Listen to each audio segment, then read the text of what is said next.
എൻ്റെ പേര് അരുൺ എന്നാണ്. ഞാൻ പത്തനംതിട്ട ജില്ലയിൽ തിരുവല്ലായ്ക്കടുത്ത് കുമ്പനാടെന്ന് പറഞ്ഞ സ്ഥലത്തു നിന്നാണ് വരുന്നത്. ഞാനൊരു മെക്കാനിക്കൽ എൻജിനീയറാണ്. എല്ലാത്തിനുപരി ഞാനൊരു അക്രൈസ്തവനാണ്. ഞാനൊരു ഹിന്ദു കുടുംബത്തിൽ നിന്നാണ് വരുന്നത്. അപ്പോൾ എനിക്കിവിടെ പറയാനുള്ളത്, ദൈവം കുറേ അനുഭവങ്ങൾ എൻ്റെ ജീവിതത്തിൽ തന്നിട്ടുണ്ട്. അപ്പോൾ അതിനകത്ത് 2019 ഞാനിവിടെ ആദ്യമായിട്ട് വരുന്നത്. അന്ന് ഞാൻ എൻജിനീയറിംഗ് എല്ലാം കഴിഞ്ഞ് നിൽക്കുന്ന സമയമാണ്. അച്ഛനും ജോലിയില്ല, അമ്മയ്ക്ക് ജോലിയില്ല, പിന്നെ സ്വാഭാവികമായിട്ട് എനിക്കും ജോലിയില്ല. ആ സമയത്ത് ഭയങ്കര ബുദ്ധിമുട്ടായിരുന്നു. ഞാൻ ഇവിടെ വന്നു, 2019 ഇവിടെ എത്തി. എല്ലാവർക്കും ലഭിച്ചതുപോലെ തന്നെ എനിക്കും പത്രം കിട്ടി. അച്ഛനായിരുന്നു പത്രം കിട്ടിയിരുന്നത്. അപ്പോൾ ഞങ്ങൾ ഒന്നും അറിയില്ല, ഇവിടെ വന്നു എന്താണെന്നറിഞ്ഞില്ല. ഉടമ്പടി എടുത്തു കഴിഞ്ഞ് വീട്ടിലേക്ക് മടങ്ങി. അപ്പോൾ എന്താ ചെയ്യേണ്ടത്, എങ്ങനെയാണ് ചെയ്യേണ്ടത് ഒന്നും വൃത്തിയായിട്ടുള്ള ധാരണയില്ല. അപ്പോൾ അങ്ങനെ കുറച്ച് നാളുകൾ കഴിഞ്ഞു. വീട്ടിലുള്ള സാമ്പത്തിക ബുദ്ധിമുട്ട് കാരണം ഒരു നല്ല ഫോൺ പോലും കയ്യിലില്ല ഉടമ്പടി ആരാധന കൂടാൻ. അപ്പോൾ ദൈവത്തിൻ്റെ കൃപ കൊണ്ട് അന്ന് വേറെ ഒന്നിനും കുറവുണ്ടാന്ന് പറഞ്ഞാലും എനിക്ക് നല്ലൊരു ഫോൺ കിട്ടി. അങ്ങനെ അച്ഛനും അമ്മയും ഞാനും ചേർന്ന് ഉടമ്പടി ആരാധന കൂടാൻ തുടങ്ങി. അപ്പോൾ അതിനകത്തെല്ലാം അച്ഛൻ പറയുന്നുണ്ട്, ഇത് ചൊല്ലുന്ന പ്രാർത്ഥനയല്ല, ചെയ്യുന്ന പ്രാർത്ഥനയാണെന്നുള്ള കാര്യം. അപ്പോൾ ഞങ്ങളതിങ്ങനെ കൃത്യമായിട്ട് ഇങ്ങനെ ഫോളോ അപ്പ് ചെയ്തുകൊണ്ടേയിരുന്നു. അങ്ങനെ എനിക്ക് ജോലിയില്ലായിരുന്നു. ഞാൻ മുംബൈയിലേക്ക് പോയി, എൻ്റെ കസിൻ്റെ വീട്ടിലേക്ക്. അങ്ങനെ അവിടെ എല്ലാം കുറേ അന്വേഷിച്ചു, ഒരു ജോലി പോലും എനിക്ക് കിട്ടിയില്ല. പിന്നെ ദൈവത്തിൻ്റെ കൃപ കൊണ്ട് അപ്പോൾ ആ സമയത്ത് ഭയങ്കര ബുദ്ധിമുട്ടായിരുന്നു എനിക്ക്. അപ്പോൾ ഞാൻ light a candle prayer request ഇട്ട് ഉടനെ തന്നെ എനിക്ക് എൻ്റെ ഒരു കസിൻ ചേച്ചി എന്നെ വിളിച്ചിട്ട് പറഞ്ഞു, മോനെ ഇവിടെ ഒരു ഇൻ്റർവ്യൂ ഉണ്ട്, നീ നാട്ടിലേക്ക് വരണമെന്ന് പറഞ്ഞു. അങ്ങനെ ഞാൻ നാട്ടിലേക്ക് വന്നു. നേരെ വീട്ടിലോട്ട് വരുന്നതിൻ്റെ മുന്നേ ആദ്യം കൃപാസനത്തിൽ വന്നു. അമ്മയോട് ഞാൻ എല്ലാ കാര്യങ്ങളും പറഞ്ഞു, അമ്മ ഇതാണ് എൻ്റെ അവസ്ഥ, എങ്ങനെയും എനിക്ക് ഈ ജോലി തരണം എന്ന് പറഞ്ഞു. പിന്നെ അമ്മയുമായിട്ടുള്ളൊരു അറ്റാച്ച്മെൻറ്റ് ഭയങ്കരമാണ് എനിക്ക്. അപ്പോൾ അമ്മയോട് ഞാൻ ഈ കാര്യങ്ങൾ വ്യക്തമായിട്ട് പറഞ്ഞു. ഇപ്പോൾ ഇവിടെ മുട്ടമ്മയിൽ നിന്ന് പ്രാർത്ഥിച്ചിട്ട് ഞാൻ ഒരു ഇൻ്റർവ്യൂവിന് പോയി എനിക്ക് ആ ജോലി കിട്ടി. ഒരു ഫ്രഷർ, ഒരു ട്രെയിനിങ് കോർഡിനേറ്ററിൽ നിന്ന് പെട്ടെന്ന് തന്നെ ഇൻറ്റേർണൽ ട്രെയിനറായി, അവിടുന്ന് ഡീലർ ഇൻ ഹൗസ് ട്രെയിനറായി. അപ്പോൾ ആ സമയത്തെല്ലാം ദൈവം കൂടെ ഉണ്ടായിരുന്നു. അതെങ്ങനെ പറഞ്ഞ് തരണമെന്ന് എനിക്കറിയില്ല. കാരണം ഞാനൊരു എൻജിനീയറാണ്. അപ്പോൾ സ്വാഭാവികമായിട്ടും ഇതെല്ലാവരോടും പറയുമ്പോൾ, അല്ലെങ്കിൽ എൻ്റെ കൂട്ടുകാരോട് പറയുമ്പോൾ എല്ലാവരും അത് ബ്രെയിൻ കൊണ്ടേ ചിന്തിക്കത്തുള്ളൂ, അല്ലെങ്കിൽ ബുദ്ധി കൊണ്ടേ ചിന്തിക്കത്തുള്ളൂ. പക്ഷേങ്കിൽ ഹൃദയം കൊണ്ട് ചിന്തിച്ചാൽ മാത്രമേ ദൈവം തന്ന എന്താണ് എന്ന് എല്ലാവർക്കും മനസ്സിലാകത്തുള്ളൂ. അപ്പോൾ അങ്ങനെ കൊറോണ ആ സമയത്ത് തന്നെയാണ് കൊറോണ വന്നത്. അപ്പോൾ കൊറോണ കാലമായി, എല്ലാം ഷട്ട് ഡൗൺ ആയി, ഫുൾ ലോക്ക്ഡൗൺ ആയിരുന്നൊരു കാലം. അപ്പോൾ ആ സമയത്തും പ്രത്യേകിച്ചൊരു വരുമാനം, ഒരു തുച്ഛമായിട്ടുള്ള ഒരു വരുമാനത്തിൽ ദൈവം അടിപൊളിയായിട്ട് കൊണ്ടുപോയി ജീവിതം. ഒരു അല്ലലുമില്ല, ഒരു ബുദ്ധിമുട്ടും ഇല്ലാതെ ദൈവം കൊണ്ടുപോയി, ഇന്നും കൊണ്ടുപോയിക്കൊണ്ടിരിക്കുന്നു. അങ്ങനെ അച്ഛനായിരുന്നു അന്ന് ഉടമ്പടി എടുത്തത്. പക്ഷേ പിന്നെ അക്രൈസ്തവർക്ക് ഉടമ്പടി പുതുക്കാൻ സാധിക്കില്ല എന്നുള്ളൊരു ബുദ്ധിമുട്ട് വന്നു. അത് ഭയങ്കര ബുദ്ധിമുട്ടായിരുന്നു, ഭയങ്കര സങ്കടം വന്നു. ഉടമ്പടി ആകെയുള്ളൊരു പ്രതീക്ഷ കൃപാസനമാണ്. എൻ്റെ കുടുംബത്തിനുള്ള ആകെയുള്ള അസറ്റ് എന്ന് പറയുന്നത് ദൈവം മാത്രമാണ്. അപ്പോൾ ഉടമ്പടി പുതുക്കാൻ പറ്റില്ലല്ലോ എന്നുള്ളത് സങ്കടമായി. തിരിച്ച് 2019 കഴിഞ്ഞ് ഞാൻ ജോലിക്ക് കയറി. അത് കഴിഞ്ഞ് 2021 ആയപ്പോഴത്തേക്ക് ഞാൻ ടെക്നിക്കൽ ട്രെയിനറാണ്. അപ്പോൾ എൻ്റെ ട്രെയിനിങ്ങിന് ആവശ്യമായിട്ട് ഞാൻ പ്ലാന്റിൽ പോകാറുണ്ട്. ഞാൻ ആക്ച്വലി ജോലി ചെയ്യുന്നത് ഡീലർഷിപ്പിലാണ്. അപ്പോൾ ഞാൻ പ്ലാന്റിൽ ട്രെയിനിങ്ങിന് വേണ്ടി പോകാറുണ്ട്. അപ്പോൾ ട്രെയിനിങ്ങിന് വേണ്ടി പോകുമ്പോൾ ഞാൻ അവിടെ കാണും R&D, റിസർച്ച് ആൻഡ് ഡെവലപ്മെൻറ്റ്. അപ്പോൾ ഞാൻ ആ ഏരിയയിലൊക്കെ നോക്കുമ്പോഴത്തേക്ക് അങ്ങോട്ട് കടക്കാൻ പോലും പറ്റില്ല. കാരണം ഭയങ്കര കോൺഫിഡൻഷ്യൽ ആയിട്ടുള്ള ഏരിയയാണ്. എൻജിനീയേഴ്സ് അതല്ലെങ്കിൽ അവിടെ ജോലി ചെയ്യുന്നവർക്ക് മാത്രമേ അങ്ങോട്ട് പോകാൻ പറ്റുള്ളൂ. അപ്പോൾ ഞാൻ അമ്മയോട് പറഞ്ഞു, അമ്മേ എനിക്കും ഇവിടെ ജോലി കിട്ടിയാൽ കൊള്ളായിരുന്നു, അമ്മ എനിക്കിവിടെ ജോലി തരണം. അപ്പോൾ അച്ഛൻ പറയുന്നുണ്ട്, കാരണം എനിക്ക് ഓരോ വീഡിയോസ് അല്ലെങ്കിൽ ഓരോ യൂട്യൂബിനുള്ള ഓരോ വീഡിയോസ് കാണുമ്പോൾ പുതിയ അറിവ് കിട്ടും. അച്ഛൻ എന്തെങ്കിലുമൊക്കെ പുതിയതായിട്ട് പഠിപ്പിക്കും. പിന്നെ അച്ഛൻ്റെ ടോക്ക് ഭയങ്കര സിമ്പിളാണ്, പെട്ടെന്ന് നമുക്ക് മനസ്സിലാക്കാൻ പറ്റുന്ന രീതിയാണ്. എല്ലാവർക്കും, എന്നെപ്പോലുള്ള ആൾക്കാർക്ക് വരെ മനസ്സിലാക്കാൻ പറ്റുന്ന രീതിയിലാണ് അച്ഛൻ്റെ ടോക്കെല്ലാം. അപ്പോൾ ആ അച്ഛൻ്റെ പ്രാർത്ഥനകൾ കൂടുന്ന സമയത്ത് നമ്മൾ ഡൗൺ ആയിട്ടിരിക്കുന്ന സമയത്താണെങ്കിലും പെട്ടെന്നൊന്ന് ബൂസ്റ്റാവും. ഓക്കെ, ദൈവം ഉറപ്പായിട്ടും കൂടെ. അപ്പോൾ അച്ഛൻ പറയുന്നുണ്ട്, നമ്മൾ ഡൗട്ട്ഫുള്ളായിട്ട് ഒരിക്കലും പ്രാർത്ഥിക്കരുത്. നമ്മൾ ഉറപ്പിച്ച് പറയണം, മാതാവ് എന്തായാലും എന്നെ കാക്കും, ഞാൻ പറയുന്ന കാര്യം മാതാവ് എന്തായാലും കാത്തുള്ളൂ. അങ്ങനെ മാതാവ് അത് ഏറ്റെടുത്ത്, അച്ഛൻ പറയുന്ന പോലെ എൻ്റെ ഫയല് മാതാവ് ഏറ്റെടുത്ത് അങ്ങനെ ഞാൻ ഇവിടെ വന്ന് 2021 നവംബർ 27-ാം തീയതി ഞാനിവിടെ വന്ന് ഉടമ്പടി എടുത്തു. ഉടമ്പടി എടുക്കുന്ന മുൻപേ തന്നെയും ഞാൻ ആരാധന കൂടുമായിരുന്നു, ബൈബിള് വായിക്കുമായിരുന്നു, ജപമാലകൾ ചൊല്ലുമായിരുന്നു. അങ്ങനെ തന്നെയായിരുന്നു മുന്നോട്ട് പോയിക്കൊണ്ടിരുന്നത്. പിന്നെ ഉടമ്പടി എടുത്തതിന് ശേഷം അത് ഇച്ചിരി കൂടെ സ്ട്രോങ് ആയി. എല്ലാ ആഴ്ചയിലും എനിക്ക് ഓഫീസ് ടൈമിൽ എനിക്ക് ഇവിടെ ആരാധന കൂടാൻ പറ്റില്ല. അപ്പോൾ ഞാൻ സൺഡേസിൽ ഞാൻ ആരാധന കൂടും. ആരാധന കൂടിക്കഴിഞ്ഞതിന് ശേഷം എല്ലാ ദിവസവും ഞാൻ ബൈബിൾ വായിക്കും, എല്ലാ ദിവസവും ഞാൻ കൊന്ത ചൊല്ലും. എന്താണോ അച്ഛൻ പറയുന്നത് അത് അതേപടി പോലെ ഞാൻ എത്രമാത്രം എന്നെക്കൊണ്ട് ചെയ്യാൻ പറ്റുമോ അത്ര ഞാൻ ചെയ്യേണ്ടതായിരുന്നു. വീട്ടിലും അതുപോലെ തന്നെ എല്ലാവരും നന്നായിട്ട് പ്രാർത്ഥിക്കുമായിരുന്നു, ഒരു കുഴപ്പമില്ലായിരുന്നു. അങ്ങനെ മുന്നോട്ട് പോയി. അങ്ങനെ ദൈവം എൻ്റെ ഫയൽ അച്ഛൻ പറയുന്ന പോലെ ഏറ്റെടുത്തു.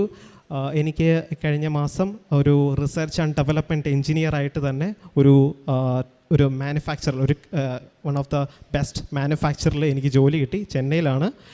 അപ്പോൾ അതാണ് എൻ്റെ വലിയൊരു എൻ്റെ ജീവിതത്തിൽ. കാരണം മനുഷ്യർക്ക് അസാധ്യമായത് ദൈവത്തിന് സാധ്യമാണെന്നാണ്. അപ്പോൾ ആ ഒരു വചനം ഞാൻ വിശ്വസിച്ചു. ദൈവം ഇപ്പോഴും മുന്നോട്ട് കൊണ്ടുപോയിക്കൊണ്ടേയിരിക്കുന്നു, ഒരു കുഴപ്പമില്ല. ഇത് കൂടാതെ തന്നെ എനിക്ക് പറയാനുള്ള കാര്യം എന്ന് പറയുന്നത്, ഇത് കൂടാതെ തന്നെ അനവധിയായിട്ടുള്ള അനുഗ്രഹങ്ങൾ തരുന്നുണ്ട്. കാരണം ഒരു നിവൃത്തിയില്ലാത്തൊരവസ്ഥയിൽ നിന്ന് ഇന്ന് ദൈവം നടത്തിക്കൊണ്ടിരിക്കുന്നു. ഒരു കുഴപ്പമില്ല, ഒരു വരുമാനവും ഇല്ലാത്തൊരു വീടിനെ ദൈവം ഒരു അല്ലലും ഇല്ലാതെ കൊറോണ കാലത്തും നന്നായിട്ട് തന്നെ മുന്നോട്ട് കൊണ്ടുപോയിക്കൊണ്ടിരിക്കുന്നു. അങ്ങനെ ഒരു ടെക്നിക്കൽ ട്രെയിനറിൽ നിന്ന് ഇന്ന് ഞാനൊരു റിസർച്ച് ആൻഡ് ഡെവലപ്മെൻറ്റ് എഞ്ചിനീയറായി, എസ്പെഷ്യലി ഡയഗ്നോസ്റ്റിക്സിലാണ് വർക്ക് ചെയ്യുന്നത്. അപ്പോൾ ഇതൊക്കെ മാതാവ് തന്ന ഒരു അനുഭവമാണ്. പിന്നെ അത് കൂടാതെ തന്നെ എൻ്റെ സഹപ്രവർത്തനമുള്ള, എൻ്റെ നേരത്തെ കമ്പനിയിൽ സഹപ്രവർത്തനമുള്ള വിനോദേട്ടന് 2 ഇരട്ട കുട്ടികളെ കൊടുത്ത് ദൈവം അനുഗ്രഹിച്ചു. ഞാൻ ലൈറ്റ് ക്യാൻഡിൽ പ്രയർ റിക്വസ്റ്റ് ഇടാൻ പറഞ്ഞതിന് ശേഷമാണ് അത് സംഭവിച്ചത്. അതിനുശേഷം എൻ്റെ വേറൊരു ഫ്രണ്ടായിട്ടുള്ള ബിനു എന്ന് പറയുന്ന ചേട്ടനും അദ്ദേഹത്തിൻ്റെ വൈഫിന് നടുവേദന എല്ലാം പൂർണ്ണമായിട്ട് മാറി. അതും ഈ ഇവിടെ ഞാൻ ലൈറ്റ് ക്യാൻഡിൽ പ്രയർ റിക്വസ്റ്റ് ഇടാൻ പറഞ്ഞു, പക്ഷേ പുള്ളി അത് ഇട്ടില്ല. പക്ഷേങ്കിൽ ഞാൻ കൊടുത്ത പ്രാർത്ഥന പുള്ളി രാവിലെ എണീച്ച് പ്രാർത്ഥിച്ചു. പെട്ടെന്ന് എന്നോട് പറഞ്ഞു, രാവിലെ വന്നിട്ട് പറഞ്ഞു, എടാ എൻ്റെ വൈഫ് ഇങ്ങനെ പറയുന്നു, ദേഹത്ത് നിന്ന് എന്തോ വിട്ടുമാറി, അത് ഇവിടെ പ്രാർത്ഥിച്ചതിനെ പിന്നെയാണ് ഞങ്ങളും എൻ്റെ കുടുംബം ഇവിടെ വരാൻ പോകുന്നത്. അത് കേട്ടപ്പോൾ ഭയങ്കര സന്തോഷമായി. അപ്പോഴേ ഞാൻ എല്ലാവരോടും ഞാൻ പറയും, എൻ്റെ ദൈവം ഇത്രയും വലിയൊരു ദൈവമാണെന്നുള്ള കാര്യം. അങ്ങനെ പിന്നെ എൻ്റെ വല്യമ്മച്ചിയുടെ കണ്ണിന് കുഴപ്പമുണ്ടായിരുന്നു. അപ്പോൾ ഞാൻ ഉടമ്പടി തൈലം കൊടുത്തു. അത് തേച്ചതിന് ശേഷം കാഴ്ച കിട്ടി. ഇതെല്ലാം ദൈവം തന്ന വലിയ അനുഗ്രഹമാണ്. എൻ്റെ കൂട്ടുകാരിക്കൊരു ജോലി കിട്ടി, അതും ഞാൻ ഇവിടെ പ്രാർത്ഥിച്ചതിന് ഫലമായിട്ടാണ് കിട്ടിയത്. പിന്നെ ഇതൊക്കെയാണ് എനിക്ക് കിട്ടിയ അനുഭവങ്ങൾ. ഇനി ഞാൻ ഉടമ്പടി എങ്ങനെ കൊണ്ടുപോയെന്നുള്ള കാര്യം പറയാം.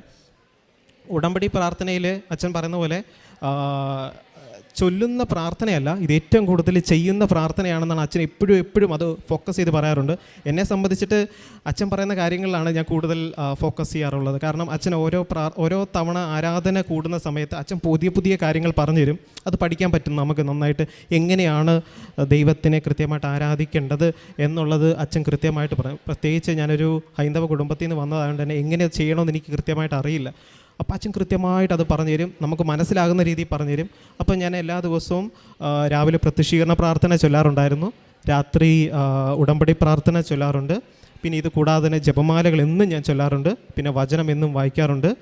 പിന്നെ ഏതെങ്കിലും കാരണവശാൽ എനിക്ക് ഉടമ്പടി പ്രാർത്ഥന അല്ലെങ്കിൽ രാവിലെ പ്രത്യക്ഷീകരണ പ്രാർത്ഥന ചൊല്ലാൻ പറ്റുന്ന അവസരം വരും. അതായത് രാവിലെ ഞാൻ പെട്ടെന്ന് വീട്ടിൽ നിന്ന് 4 മണിക്കൊക്കെയാണ് വീട്ടിൽ നിന്ന് പോകുന്നതെങ്കിൽ ഞാൻ ബസ്സിലിരിക്കുമ്പോൾ അച്ഛൻ വീട്ടിൽ മെഴുകുതിരി കത്തിച്ചിട്ട് വിളിച്ച് പറയും പ്രാർത്ഥിച്ചു തുടങ്ങി. അപ്പോൾ ഞാൻ ബസ്സിൽ ഇരുന്നുകൊണ്ട് പ്രത്യക്ഷീകരണ പ്രാർത്ഥന ചൊല്ലും.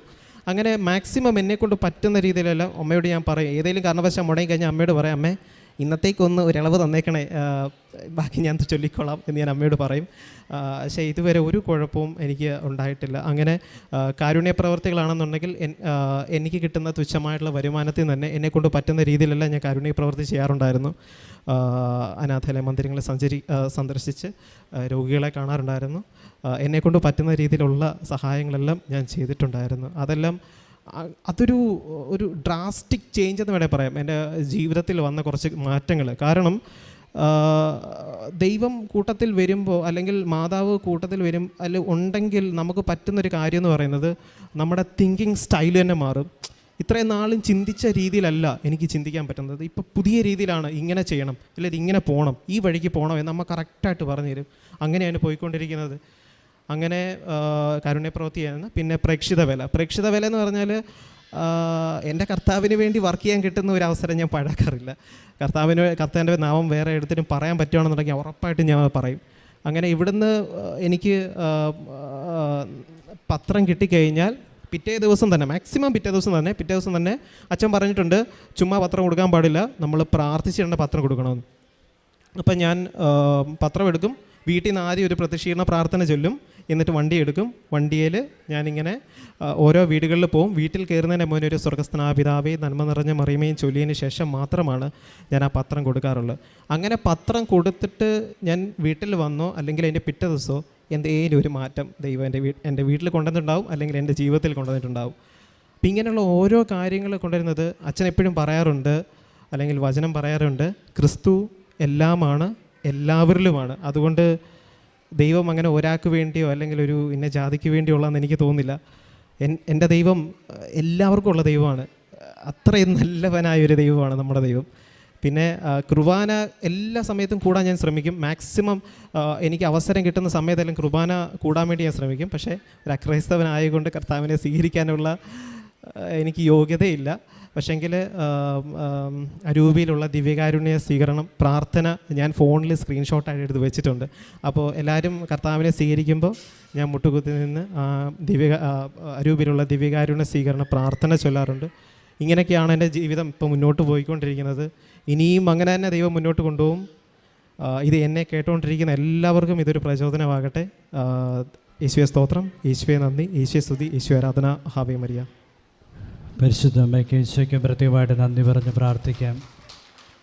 ഒരു മരിയനുടമ്പടി എന്താണെന്ന് ചോദിച്ചാൽ അതിലൊരു ഒറ്റുത്തരമാണ് ഈ സാക്ഷ്യം. ഉടമ്പടിയെക്കുറിച്ച് ഗാഢമായി പഠിക്കുകയും അതിൻ്റെ എല്ലാ വശങ്ങളും മനസ്സിലാക്കിക്കൊണ്ട് ആഴമായി ബോധ്യപ്പെട്ടുകൊണ്ട് തന്നെ അത് അനുസരിച്ച് ജീവിക്കാൻ പരിശ്രമിക്കുന്ന ഒരു ചെറുപ്പക്കാരൻ്റെ സാക്ഷ്യം ഇത് അനേകർക്ക് ഒരു വലിയ ബോധ്യം തന്നെയാണ്. കാരണം പരിശുദ്ധ അമ്മ എപ്പോഴും ആഗ്രഹിക്കുന്നത് ദൈവത്തോടൊപ്പം ചേർന്ന് നിൽക്കണം എന്നുള്ളതാണ്. അത് നിങ്ങൾ നേടിയെടുത്ത ദൈവത്തിൻ്റെ ദാനമാണ്. ഈ കൃപ സ്വായത്തമാക്കാൻ എപ്പോഴും ഉടമ്പടിയിൽ നിലനിൽക്കുകയും അതിനനുസരിച്ച് ജീവിതം മുന്നോട്ട് പോവുകയും ചെയ്തതിന് അങ്ങനെ കൂടുതൽ കൃപയിലേക്ക് നിറയാനായിട്ട് സാധിച്ചു. പരിശുദ്ധ അമ്മയേശോയും ഈ വലിയ ബോധ്യങ്ങളിലൂടെ വലിയ അത്ഭുതകരമായ ഇടപെടലിലൂടെ നയിച്ചതിന് അമ്മയ്ക്ക് ഈശോയ്ക്ക് കോടാനുകോടി നന്ദി പറഞ്ഞുകൊണ്ട് തൃത്വിക ദൈവത്തെ മഹത്വപ്പെടുത്തി കരമടിച്ച് അവിടുത്തെ ആരാധിക്കാം. ഈശോയെ നന്ദി, ഈശോ ആരാധന, ഈശോയെ മഹത്വം. ഈ യൂട്യൂബ് ചാനൽ ഇതുവരെ സബ്സ്ക്രൈബ് ചെയ്തിട്ടില്ലെങ്കിൽ ഇപ്പോൾ തന്നെ സബ്സ്ക്രൈബ് ചെയ്യുക.